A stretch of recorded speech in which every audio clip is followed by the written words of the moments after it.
August 20th, 1975, the first Viking spaceship was launched.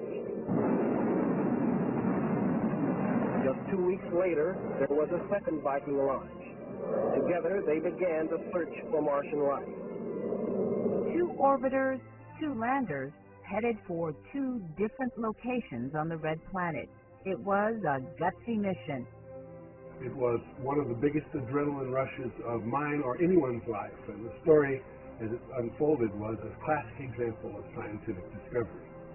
Nav is green for touchdown. ATS is green, 1.5 degrees per second max, 1.2 Gs. Speed first touchdown, we have touchdown. We didn't know then what we know now, which is how tough it really is to land on Mars. 12:50. That is 35 minutes from now. The playback of pictures will start, as I understand it. A moment in every Viking's life that he or she will never forget. Sitting with that television right in front of him and watching as the first lines came down. It came down line by line by line. By the time we could see 5 or 6 lines, we could actually start seeing the outline of a rock. And you saw 1 section, and 2 sections, and 3 sections, and you started seeing the surface of Mars. And then you knew we had done it. There's no way to describe it. We were lifted up. It was, everybody kept walking around. This photograph will be in the book 1,000 years from now. Viking gave us the first view of Mars as if we were standing on the surface. It lasted over 6 years, but never did find conclusive evidence for life on the Red Planet. After all, that was the whole purpose of the Viking mission, was to go and land on the surface, scoop up some soil, and see whether or not this planet had developed life. Well, we're still looking for that life, but today we think it's in particular areas. It's not just anywhere on the planet, so we have to be special about where we go to look for it. Viking did provide a wealth of data. It mapped the entire planet and charted seasonal changes. People began to see the real Mars. Every time we've gone to Mars, we've increased our ability to see details, and we've seen a brand new Mars. But for a Viking, no picture could ever be more powerful than the first one. Every single time we have gone there, it's been a brand new Mars. But the biggest brand new Mars of all time was in July of 1976.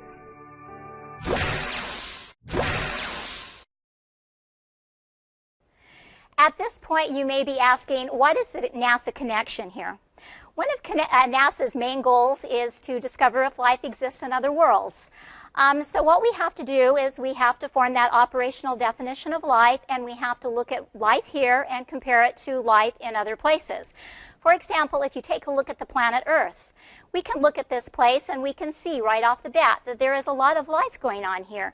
Kids will look at this and they'll say, well, the trees are growing, the sky is blue, there's oxygen that I breathe.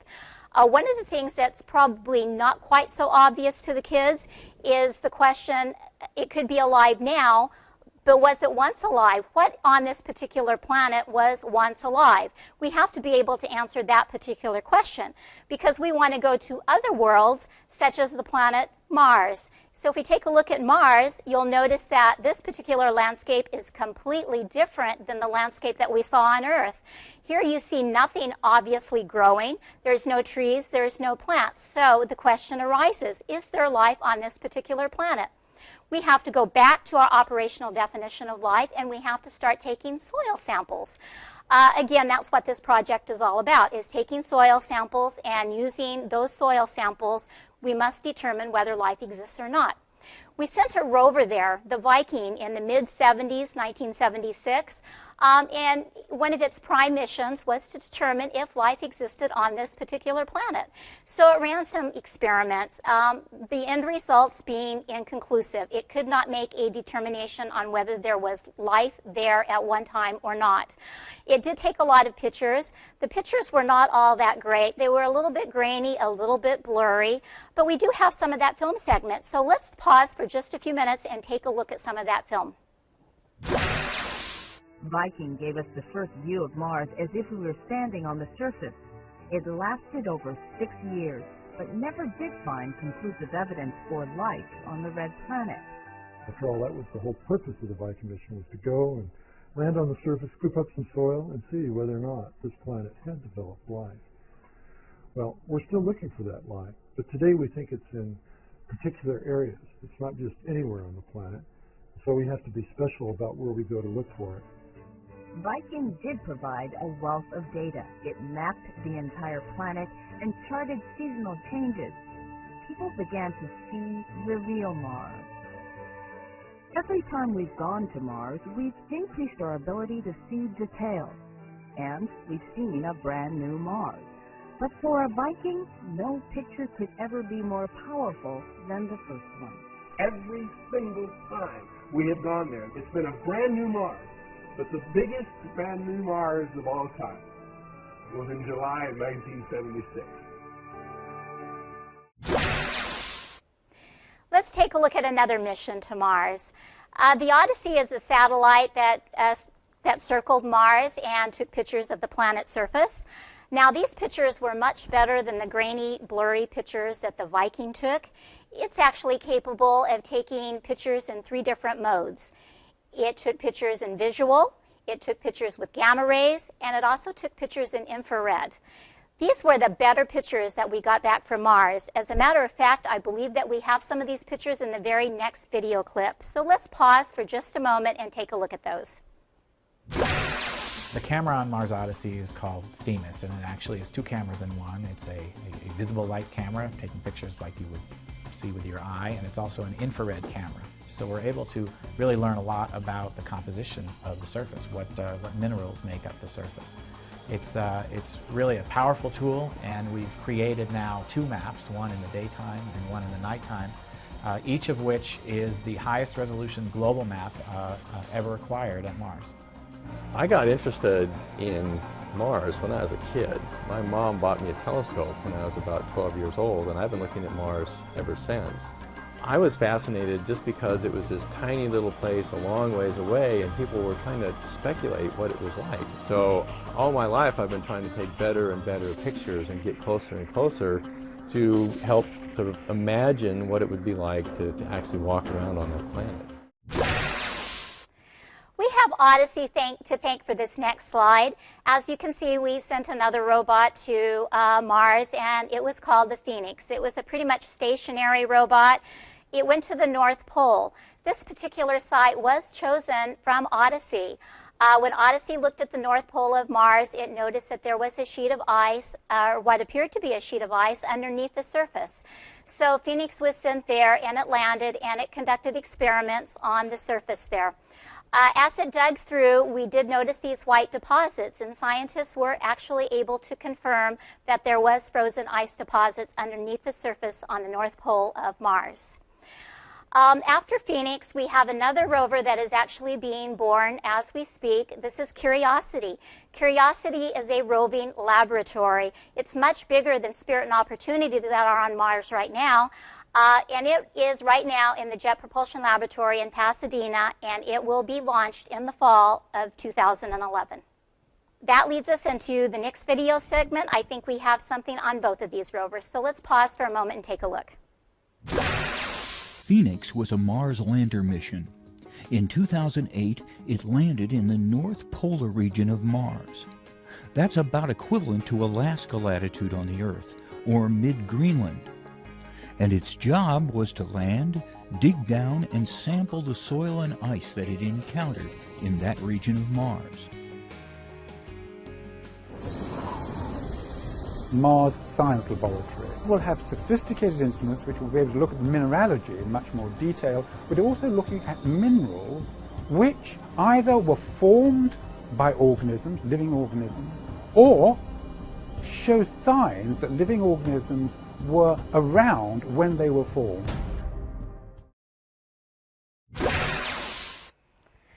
Water is a basic fundamental condition for life to exist. So when we go to Mars and we look for life, we follow the water. Thanks to the Odyssey, the Phoenix, Spirit and Opportunity, we know that Mars does have a supply of water, so we follow the water. Curiosity is going to be doing that for us. When we look for life on Mars, what kind of life are we going to be looking for? Probably not something that resembles you and I. More than likely, we're going to be looking for something that resembles the paramecia or the amoeba that are located right here on Earth. Let's take a look at this next video as it explains to us why water and energy are very important for the creation of life. Water is a necessary component for life as we know it. So when we think about trying to understand life on other planets, one of our strategies is to understand the water. We're focusing on Mars because Mars, in its early history, may have been a lot warmer and wetter than it is now. It looks like there used to be flowing liquid water on the surface of Mars, but today there isn't any liquid water that we can find, or if there is any, it's very infrequent. We're not looking for aliens. We're not even looking for fossils. We'll be looking for bacteria or signs of bacteria. And the reason for that is because for most of the Earth's history, they have been the predominant form of life. The chances are it may be different from life on Earth, and therefore what we have to look for is it doing the same things that life does on Earth? Sometimes when we're trying to decide whether something is alive or is not alive, it's not as easy as what this picture looks like. Obviously, in one picture, you can tell that something is alive as opposed to not alive. Most of the time, it's not as easy as this. So in the classroom, when we're doing this activity, you want to come up with some discussion questions. You want the kids to be able to talk about what the characteristics are. So they're going to have to come up with some type of criteria for something that is living as opposed to non-living. So the first thing that we're going to do is we're going to develop a criteria. So we have a list here for criteria. The first criteria that they might come up with is, does it react to its environment? The second criteria, does it adapt to its environment? The third one, it must reproduce.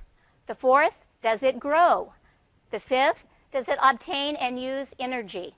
And the last one, it could be made up of cells. Now this particular list, you could adapt it to your particular grade or your particular classroom, but basically the list is going to be the same. And after they've developed the list, that's when they go back and they can actually start the project. Welcome today. I'm glad that you could come to the classroom. We're going to be studying about life. How many of you think that you could recognize life that exists around you? Raise your hands very quickly. Okay, great. Can somebody give me something in the classroom that is not alive in your opinion? Yes, in the back. This pencil. That pencil, okay? So when we go to other worlds, like Mars, we would be looking for life. What would you be looking for if you were a scientist? Something that gives off oxygen. Something that gives off oxygen. Sometimes the things that we find are very, very tiny, microscopic, if you will. Or maybe it was alive, but it's fossilized now, and we have to determine, was it once alive? We're going to have to establish some type of criteria. On the board behind me, you see some definitions or criteria of life that we're going to be using in this particular activity or experiment that you're going to be doing in just a moment. Hi, now each one of you has been given 3 samples in front of you. No one knows if there is life or not in any of those samples. It is your assignment to determine, using the criteria on the board behind me, if there is any type of life that exists in any one of those samples. You've just seen the students introduced to the lesson. Now these are the materials that you'll need for your classroom. A beaker, magnifying lens, scissors, teaspoon, Alka-Seltzer, active dry yeast, sugar, and sand, both coarse and fine grain. They're also going to need some paper towels for the classroom to clean up any of the spills. We also have a couple of student recording sheets here. All the observations that the students see in the classroom should be recorded on their recording sheets for future reference. What we're going to do with the fine-grained and the coarse-grained sand is we're going to mix them in equal increments in beakers A, B, and C. Now, all of the mixing should take place before the students arrive in the classroom because we don't want them to know what's actually inside the beaker.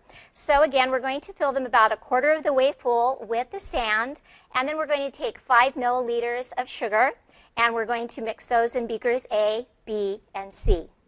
And then for beaker B, what we're going to be doing is we have a little package of active dry yeast here. We're going to open that up and we're going to put it in beaker B and we're going to mix it up nicely so the students can't actually see the sugar or the active dry yeast. And then in beaker C, we have a little wafer here of Alka-Seltzer. And as you can see, if I actually drop this into the beaker, the kids are going to find it right away. So what we want to do first is we want to pulverize this into a very fine, fine grain. And then once it's pulverized, we're going to put it in beaker C, and then we're going to mix that up so the students have a hard time identifying any of the ingredients here. So let's return to the classroom right now and find out how the students handled the first part of the experiment. Ladies and gentlemen, you now have your instructions. So what you're going to do is to test sample A first, or test one sample. Put some on your hand, put some on the paper in front of you, use a magnifying lens. Take a really good look at it. Before you go to the next sample, make sure that you record your data on your paper and then go to the next sample. And make sure that you indicate whether you think it is alive or not alive. We should be just about finishing up the second sample and getting ready to start on the third sample. You think that looks like chalk? Well, that's a really good observation. Make sure that you write that down. Let's take a look at sample A. How many of you think that there is something in sample A that is alive? Raise your hand. Okay, let's go to sample B. How many of you think that life exists in sample B? Raise your hands. Okay, let's go to sample C. How many of you think that there is life in sample C? What I am hearing you say is that you have actually no proof that anything is alive in any of these samples, but what you are saying is that maybe things in these samples are an indication that life exists in that environment. Is that what I'm hearing? The students just looked at the dry samples in the classroom. Now let's see what happens next. Okay, what we're going to do with the samples now is after the students analyzed what they saw, they did their observations, they recorded their data, they came to a consensus that there was not any life that they could observe in samples A, B, or C at this time. Although a couple of students did indicate that they thought that maybe life could exist, you know, in some form in this material, they just did not see it. So what we're going to do now is we're going to go into the second part of the experiment here, and we're going to add some tepid water into beaker A, and we're just going to put enough water in there that it barely covers the soil. The students are going to pick up their magnifying lens and they're going to observe the reaction that's taking place in beaker A. And as you can see, there's not a lot going on there. Okay? After the students record their data there, they're going to go on to beaker B and they're going to do the same thing. We're going to add just enough water to cover the sample, and they're going to be watching this, and first thing that they'll probably notice is that it did change color, which is a sign of a chemical reaction. But there's not a lot happening there right now either, so we're going to come back and look at that again later, and then we're going to go to beaker C, and again we're going to, whoa, take a look at that. Wow, okay, we have an immediate reaction here, and the kids are going to watch this. They're going to record what's happening. So what I want to do right now is I want to go back to the classroom and see what the kids came up with, and then we'll come back and we'll revisit our beakers A, B, and C. The second portion is we're going to be applying water to our samples.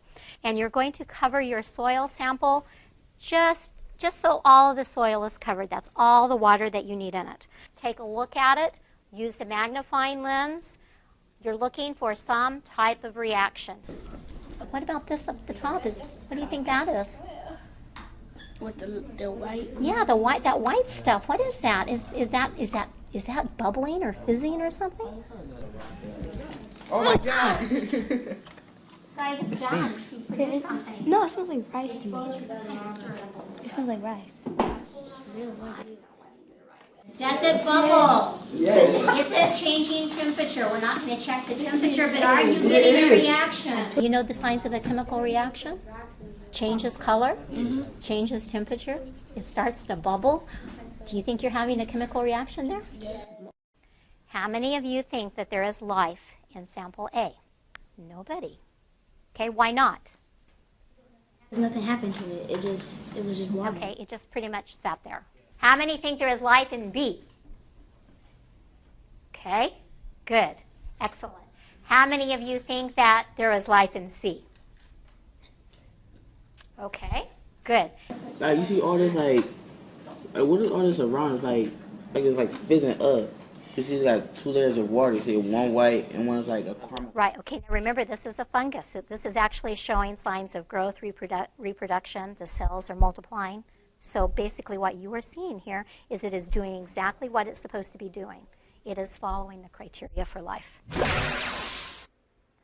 Okay, we're back from the classroom now, and let's see if when we revisit our beakers A, B, and C, we get the same results that the students got. If we take a look at beaker A, you can see there's still no reaction or anything going on with beaker A, okay? And I believe that's the conclusions the students came up with.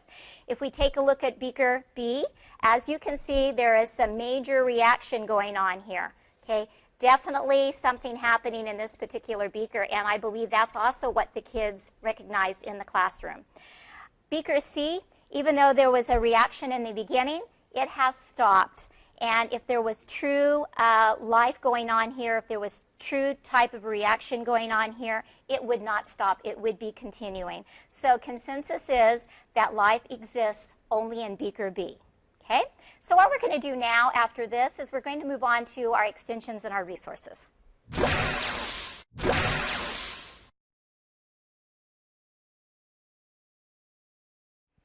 Christy and I hope that you have enjoyed yourself today in the presentation of It's Alive, but it doesn't have to end here. You can go back to the virtual campus and have access to some of the extension activities that go well with the lesson that you have just seen. For example, we have Getting There, which is a navigation and trajectory lesson on the kids navigating to the planet Mars itself. We have another lesson, Tricky Terrain. That's where the students are able to investigate planetary soils. We have Lava Layering, where they can actually make and map their own volcanoes. We have a lesson on Mapping Mars, which is a geological sequence of craters and river channels. NEON is another site you can visit, NASA Educator Online Network. Here you can go and explore ideas that other teachers have about this lesson. You can even post your own ideas. Now that you have participated with us, look for this icon and take the survey. This survey will give you points towards the recognition opportunities at the NASA Explorer School. We'd like to thank you again for joining us today, and we hope to see you again in the near future on our next presentation of our very next module. Thank you again. That he or she will never forget, sitting with that television right in front of him and watching as the first lines came down. It came down line by line by line.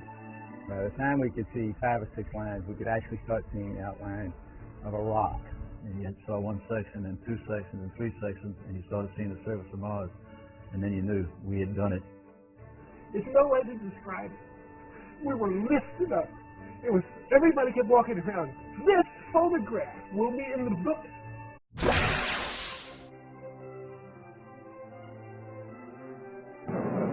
On August 20th, 1975, the first Viking spaceship was launched. Just 2 weeks later, there was a second Viking launch. Together, they began to search for Martian life. 2 orbiters, 2 landers, headed for 2 different locations on the Red Planet. It was a gutsy mission. It was one of the biggest adrenaline rushes 1,000 years from now. Viking gave us the first view of Mars as if we were standing on the surface. It lasted over 6 years, but never did find conclusive evidence for life on the Red Planet. After all, that was the whole purpose of the Viking mission, was to go and land on the surface, scoop up some soil, and see whether or not this planet had developed life. Well, we're still looking for that life, but today we think it's in particular areas. It's not just anywhere on the planet. So we have to be special about where we go to. Of mine or anyone's life, and the story as it unfolded was a classic example of scientific discovery. Nav is green for touchdown. AGS is green, 1.5 degrees per second max, 0.2 Gs. Speed first, touchdown, we have touchdown. We didn't know then what we know now, which is how tough it really is to land on Mars. 12:50. That is 35 minutes from now, the playback of pictures will start, as I understand it. A moment in every Viking's life. Look for it. Viking did provide a wealth of data. It mapped the entire planet and charted seasonal changes. People began to see the real Mars. Every time we've gone to Mars, we've increased our ability to see details, and we've seen a brand new Mars. But for a Viking, no picture could ever be more powerful than the first one. Every single time we have gone there, it's been a brand new Mars. But the